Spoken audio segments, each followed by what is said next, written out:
PIA मुलाजमीन के लिए बड़ी खबर आ गई, बड़ा रिलीफ मिल गया। पाकिस्तान इंटरनेशनल एयरलाइन के मुलाजमीन की तनख्वाह में 10% इजाफा कर दिया गया। तर्जुमान PIA के मुताबिक तमाम मुलाजमीन को 10% इजाफे के साथ तनख्वाह जारी कर दी गई।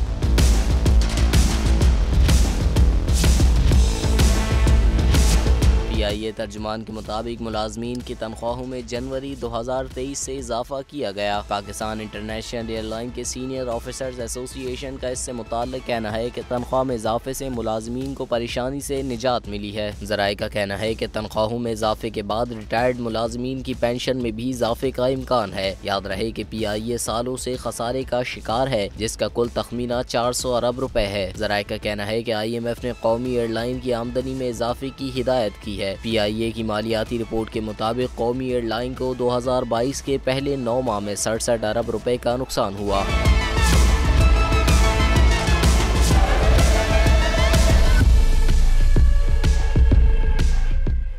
क्या जुल्म है। बोल एक दफा फिर साजिशी अनासिर के निशाने पर। को चेयरमैन बोल शुएब शेख को फ्री ट्रायल का मौका नहीं दिया जा रहा। तफ्तीशी ऑफिसर जो मुदई भी है अपना बयान रिकॉर्ड करवा चुका है कि कभी कोई जुर्म हुआ ही नहीं। एग्जैक्ट जो कुछ कर रहा था सब लीगल था। एग्जैक्ट के पास तमाम लाइसेंस थे। इस पर सितम जरीफी ये कि बरियत करने के बजाय केस दिनों नहीं घंटों के हिसाब से चलाया जा रहा है।